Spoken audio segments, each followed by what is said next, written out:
মুসলমানের কপালে জুতা শুধু নবীর আদর্শ ছাড়ার কারণে। মুসলমানের কপালে জুতা শুধু কোরআনকে ডেলি চুমা না দেওয়ার কারণে। মুসলমানের কপালে আজকে জুতা। আল্লাহ ঘর দিছিল, ঘর। কোন উম্মতকে আল্লাহ নিজের ঘর দেয় নাই। ওলামা তাহকিক করে বলুক আমাকে, এখানে মুফতিও আছে, বলুক তাহকিক করা, কোন উম্মতকে আল্লাহ ঘর দিছিলেন কিনা? কেবলা দিছেন, কাবা দিছেন, ঘর দেন নাই। আমাদেরকে ঘর দিয়া দিছেন। আল্লাহকে যদি জিজ্ঞাসা করি কই থাকেন, আনা মাকুম আইনা মা কুনতুম, তুই কি কোরআন পড়স না? আমি তো তোদের সাথেই থাকি। ঘর দিয়া কি করবো? দিয়া দিলাম ঘর তোদেরকে। ওই ঘর এখন খালি পড়া থাকে। জুমার দিন কিছু ভরে, আর কোন বেলায় মসজিদ ভরে না। মসজিদ চিৎকার দেয়, মুসল্লি কোথায়?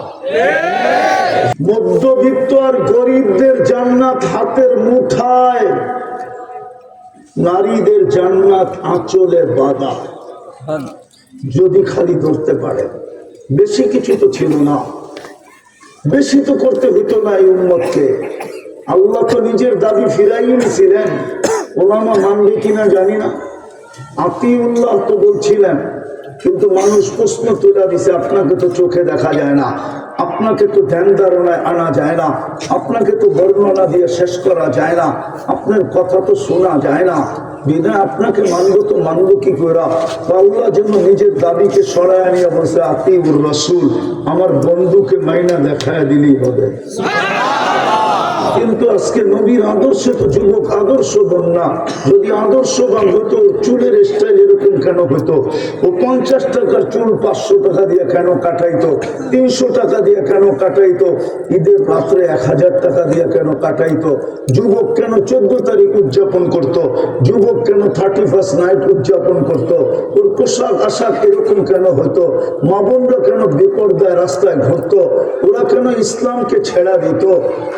এই ছোট জীবনটার বিনিময়ে জান্নাত ছেড়া দিয়া, আর রাযীতুম বিল হায়াতিদ দুনিয়া। কোরআন তো এটাই চিৎকার দেয়, এই সামান্য দুনিয়ার জীবন নিয়ে খুশি। আফসোস আফসোস আফসোস, ওই জান্নাত হাতছাড়া করে দিতেছি। যার মাটি মুস্কার জাফরান, যার বিল্ডিং এক এক সোনার, এক এক রূপা, যার এক এক তালার দূরত্ব জমিন থেকে আকাশ পর্যন্ত, যার সবচেয়ে ছোট বাড়ি এই দুনিয়ার 3 গুণ বড়, 10 গুণ বড়, 3 গুণ না 10 গুণ বড়, ওই জান্নাত ছেড়ে দিতেছে। পাগল মনে হয় দেখা আমাদেরকে বলে, তোরা তো আমার চেয়ে বড় পাগল, আমার থেকে তো কলম উঠানো, রুফিয়াল কালাম মজনুন হাত্তা ইয়াবরা, তোরা তো আমার চেয়ে বড় পাগল। বিবেক বুদ্ধি বিদ্যা সব থাকা সত্ত্বেও জান্নাত হারায়া দিতেছিস। সত্য তো এটি। এই জন্য আসেন, কথা শেষ আমার, বিদায় আসেন। লম্বার করতেছি না। আজকে মুসলমানের কপালে জুতা শুধু নবীর আদর্শ ছাড়ার কারণে। মুসলমানের কপালে জুতা শুধু কোরআনকে ডেলি চুমা না দেওয়ার কারণে। মুসলমানের কপালে আজকে জুতা। আল্লাহ ঘর দিছিল, ঘর। কোন উম্মতকে আল্লাহ নিজের ঘর দেয় নাই। ওলামা তাহকিক করে বলুক আমাকে, এখানে মুফতিও আছে, বলুক তাহকিক করা, কোন উম্মতকে আল্লাহ ঘর দিছিলেন কিনা? কেবলা দিছেন, কাবা দিছেন, ঘর দেন নাই। আমাদেরকে ঘর দিয়া দিছেন। আল্লাহকে যদি জিজ্ঞাসা করি কই থাকেন, আনা মাকুম আইনা মা কুনতুম, তুই কি কোরআন পড়স না? আমি তো তোদের সাথেই থাকি। ঘর দিয়া কি করবো? দিয়া দিলাম ঘর তোদেরকে। ওই ঘর এখন খালি পড়া থাকে। জুমার দিন কিছু ভরে, আর কোন বেলায় মসজিদ ভরে না। মসজিদ চিৎকার দেয়, মুসল্লি কোথায়? জমিন চিৎকার দেয়, নামাজি কোথায়? আইজার জন্য দুরবস্থা। আসেন, তওবা করি, নাইলে শুধু আর্তনাদ করতে থাকবেন, চিৎকার দিতে থাকবেন। আমার কথা ওলামা বুঝবে না, মাথায় নিবে না, নাইলে আমার যুগ বিয়োগ মিলে না। ফিলিস্তিনে কি করে ঘুম ফাটে? আমি তো চোখে দেখে আসলাম ইব্রাহিম আলাইহিস সালাম ঘুমাইতেছে।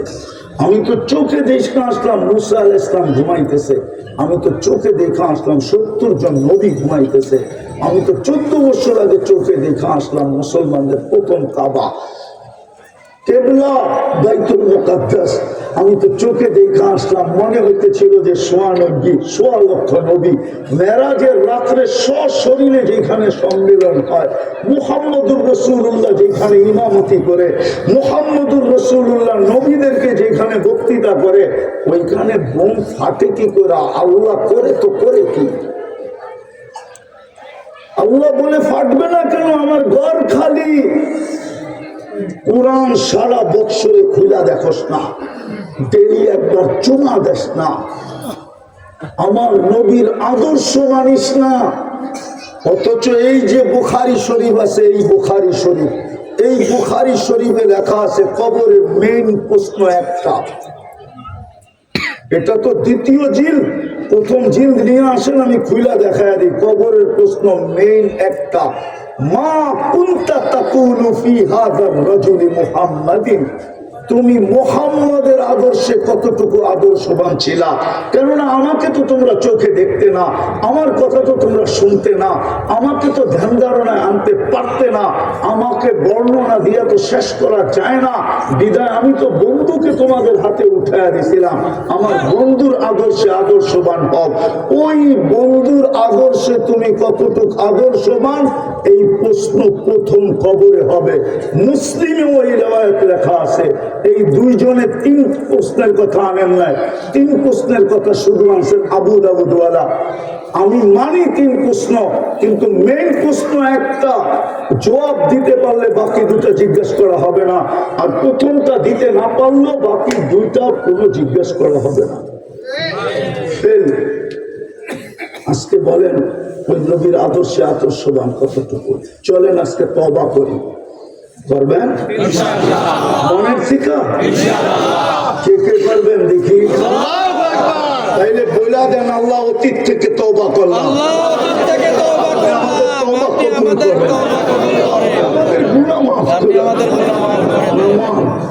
আজকের থেকে কোরআনটাকে ডেলি একবার লন আর একটা চুমা দেন, আর কিছু করতে হবে না। চুমা দেন, আল্লাহর কালাম, কালাম চিৎকার দিতেছে আমাদের ঘরে। আর আজকের থেকে মসজিদটা ধরে দেন,